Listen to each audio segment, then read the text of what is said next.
What is going on, leaders, influencers, and entrepreneurs? So, we just got done talking about, we had our week 5 of our course on emotional intelligence, discussing tonight social management. So, I've got 11 points. The last point, honestly, is one of my favorite points.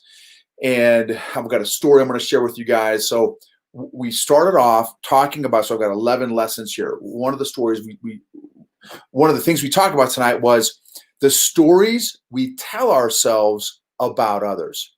The stories we tell ourselves about others.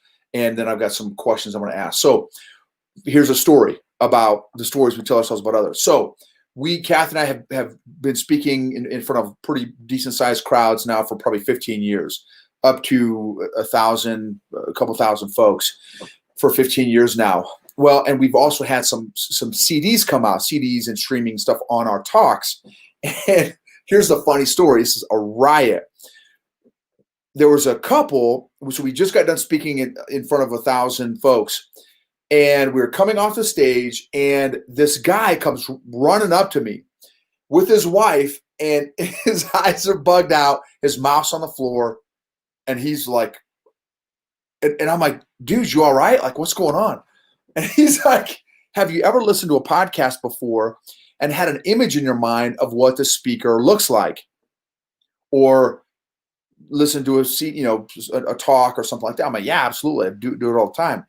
He said, dude, I've listened to your content now for a year.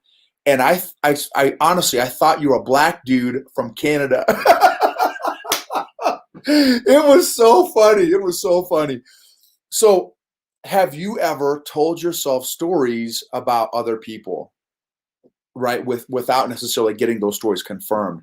So here are 11 things I want to talk about. We're wired to create meaning and context naturally and automatically of what's happening around us. Our brains do it naturally. So this guy, he built some context around, the podcast that he listened to, and it was of a black guy from Canada, right? So our brains naturally do that.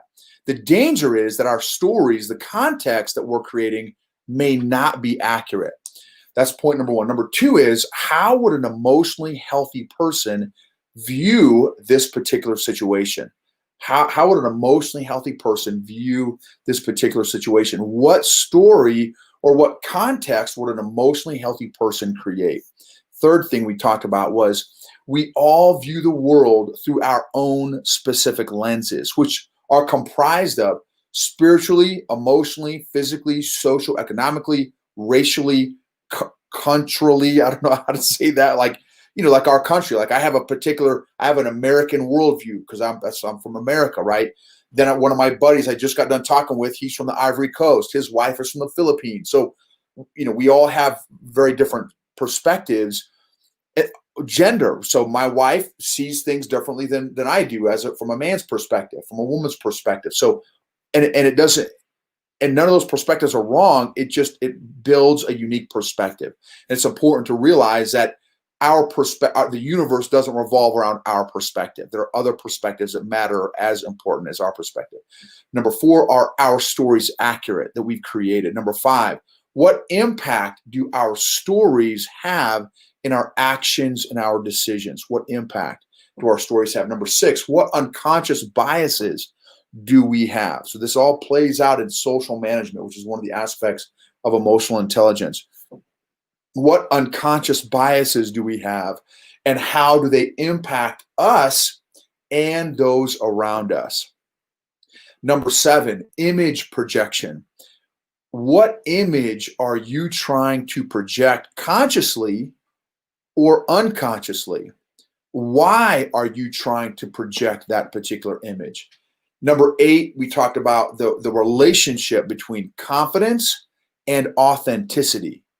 Confidence and authenticity. What do you think that relationship is? What's the relationship between confidence and authenticity? Can you be authentic and not be confident? Can you be confident without authenticity? Or like, again, just what's that relationship there between those two? Number 9, how authentic are you? And how important is authenticity? How well can you even assess that question of how authentic you are, right? Because that takes one of the other aspects of emotional intelligence, self-awareness. And if you're not very self-aware, you may say, "Oh my goodness, I'm incredibly authentic." Would your circle agree with you? That's another kind of way to has kind of a checks and balances there. So how authentic are you? And then how well can you even answer that question of your own authenticity? And then we also talked about number 10, the movie The Pursuit of Happiness, and just what was outside, his background, how he was dressed, none of that stuff mattered the most. What mattered was what he had on the inside, and then his ability to impact, his social, management, if you will, again using the theme, was also critical. Number 11, my last point, one of my personal favorite points, when you are connecting with others. So again, it takes social awareness, but then it also some social management. And one of the young ladies that's in our kind of going through this course on emotional intelligence, she asked or talked about how sometimes she has, she thinks about what the other person is thinking about when she is connecting with other people, in a professional setting, and even in a non-professional, in a social setting. And so for me, I'm passionate about people is one of the things I'm passionate about. And for me, I look at it as discovering the other person. How can I discover the treasure inside this person that I'm connecting with? How can I, and I've got, a series of questions that I like to ask, that kind of thing.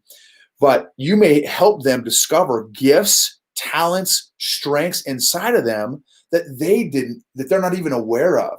And what impact has it had on you when somebody has affirmed or brought out your strengths or gifts or talents? How does that feel when they affirm you in your area of your gifting or your strength? It's a powerful experience. So how can we become more intentional at discovering other people's gifts? So rather than me thinking about, oh man, what are you thinking about me right now? I want to be thinking, how can I discover some unique gift or treasure inside of you that I can maybe affirm in your growth journey of your life? So those are the 11 things. Hopefully some of those added value to you.